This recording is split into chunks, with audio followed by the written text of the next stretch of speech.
اب سنیے آگے، امام مہدی کے جس جماعت کے ذریعے سے دنیا بھر میں ایک نیا ورلڈ آرڈر آئے گا، امام مہدی کے ساتھ صرف 12,000 مسلمانوں، 1 ارب مسلمانوں میں سے 12,000 اللہ تعالیٰ چھانٹے گا۔ اس کا مطلب یہ ہوا کہ 12,000 کو مائنس کر دیجئے، باقی لوگ اللہ کے نزدیک مسلمان ہی نہیں۔ اس بیان کو آپ میں سے بہت سے حضرات نے دیکھا ہوگا، اس کو شیئر بھی کیا ہوگا، بہت سے حضرات اس کو شیئر کر رہے ہوتے ہیں، اور فی الوقت بھی ایک صاحب نے مجھے بھیجا ہوا ہے اس کی تحقیق کے لیے۔ حالانکہ بہت سے حضرات یہ جانتے نہیں ہیں کہ حضرت مولانا خلیل الرحمن سجاد نعمانی صاحب دامت البرکاتہ العالیہ اپنے اس بیان سے رجوع فرما چکے ہیں۔ السلام علیکم ورحمۃ اللہ وبرکاتہ۔ میں اس وقت ملک سے باہر ہوں اور سخت بیماری کے دور سے گزر رہا ہوں، شکایت کے طور پر نہیں، صرف اطلاع کے لیے اور دعاؤں کی گزارش کے لیے میں نے یہ بات کہی ہے۔ اس وقت جو میں حاضر ہوا ہوں اپنی غلطی کا اعتراف کرنے اور اس سے رجوع کے اعلان کے لیے حاضر ہوا ہوں۔ میرے کسی بیان میں میری زبان سے یہ بات نکلی، امام مہدی کے ساتھ صرف 12,000 لوگ ہوں گے۔ یہ بات مجھے اس طرح نہیں کہنی چاہیے تھی۔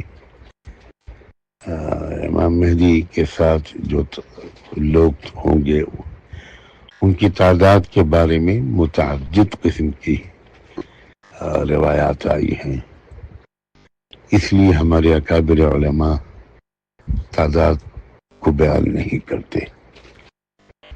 یہ میری کم علمی کا ایک اور ثبوت ہے کہ میں نے اپنے کسی بیان میں ایک تعداد کو متعین کر کے پیش کر دیا۔ میں اپنی غلطی کا اعتراف کرتا ہوں، سب حضرات سے، بھائیوں، بزرگوں، بہنوں سے معذرت خواہ ہوں، اور اس دعا کی درخواست کرتا ہوں کہ اللہ تعالی مجھے علم عطا فرمائے اور ایسی غلطیاں میں کبھی نہ کروں،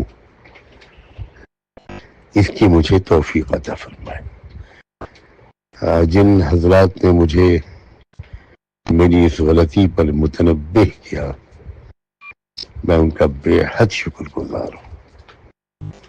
انہوں نے بڑا احسان کیا میرے اوپر، اللہ ہی ان کو اس احسان عظیم کا صلہ عطا فرمائے۔ جزاکم اللہ۔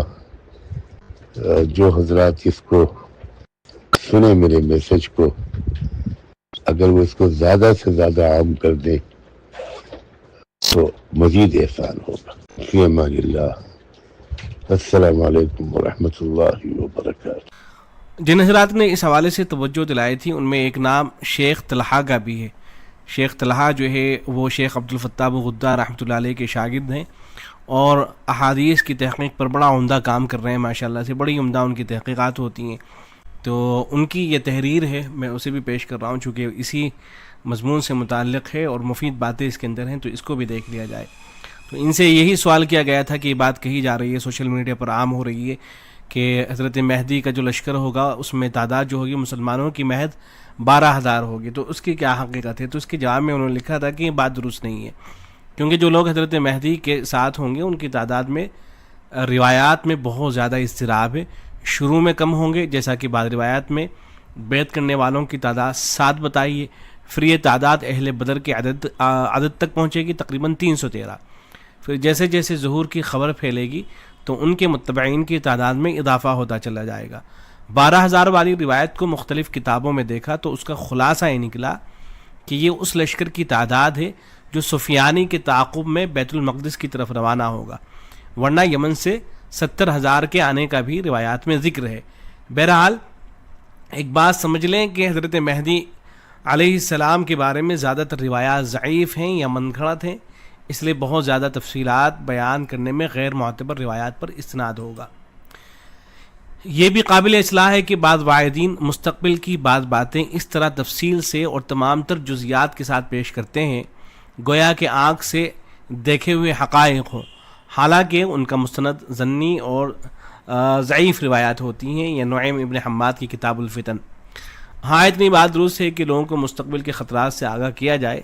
یہ جو بعض کو دیکھا ہوگا نا، بعض رات جو ہے بالکل اس طرح سے بیان کر رہے ہوتے ہیں کہ جیسے ایک ایک جزیہ اور ایک ایک واقعہ انہوں نے اپنی آنکھوں سے ہوتے ہوئے دیکھا ہے، اور بعض رات تو ٹائم فکس کر رکھا ہے نا بعض رات نے کہ بھائی حضرت مہدی جو ہیں فلاں سال میں آ جائیں گے، اور فلاں سال تک تو ان کو آ ہی جانا ہے۔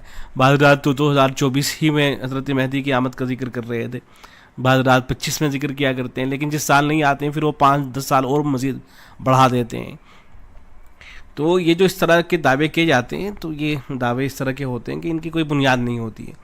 ہاں اتنی بات درست ہے کہ لوگوں کو مستقبل کے خطرات سے آگاہ کیا جائے، مگر ہر واقعے کی تفصیلات میں جانا مناسب نہیں ہے جب تک کہ ان جزیات کی تحقیق نہ ہو۔ کتابوں میں موجود ہر روایت کو مستند ماننا صحیح نہیں ہے۔ پھر آگے لکھتے ہیں، رہ گئی بات ظہور مہدی کے قریب زمانے کی، تو آج اس کا اندازہ یہ ہے کہ یہ شیخ طلحہ لکھ رہے ہیں کہ ظہور مہدی کا زمانہ ابھی کافی دور ہے، ہماری زندگیوں میں ظہور شاید نہیں ہوگا، ابھی عالمی حالات اتنے بھی سنگین نہیں ہیں، اس لیے تعداد والی روایات کی تحقیق کی ضرورت نہیں ہے۔ ہاں 40-50 سال کے بعد اگر ایسے حالات پیدا ہوں کہ پھر مہدی کی ضرورت ہو، تو اس وقت کے اہل علم کو ابھی سے وصیت کر جاتے ہیں کہ مناسب تحقیق امت کے سامنے پیش کر دیں۔ پھر آگے لکھتے ہیں، یاد رکھیں کہ ظہور مہدی، خروج دجال، نزول عیسیٰ، خروج یاجوج و ماجوج، یہ سب قریب قریب واقع ہوں گے، اور ان سب سے پہلے ایسے فتنے، حوادث اور انقلابات پیش آئیں گے کہ سر کے بال سفید ہو جائیں گے۔ اللہم احفظنا۔ میرا مشورہ اس وقت یہ ہے کہ اپنے 24 گھنٹوں کو اعمال سے معمور رکھیں، نماز، ذکر، تسبیح، تلاوت، تدریس و مطالعہ، تبلیغ اور اصلاح نفس و معاشرہ، نیز مختلف سماجی کام، امداد غربا و محتاجین وغیرہ، یہ سب کرتے رہیں۔ آہستہ آہستہ مہدی کا خیال نکل کر آپ خود ہادی یعنی رہنما، اور مہدی یعنی ہدایت یافتہ بن جائیں گے انشاءاللہ۔ پھر بھی شوق ہو تو ڈاکٹر عبدالعلیم بستوی صاحب نے بھی صحیح و ضعیف روایات جمع کر کے تحقیق پیش کی ہے، اس کا مطالعہ کافی ہے، یعنی ان کی کتاب ہے تو اس کو جو ہے دیکھا جا سکتا ہے۔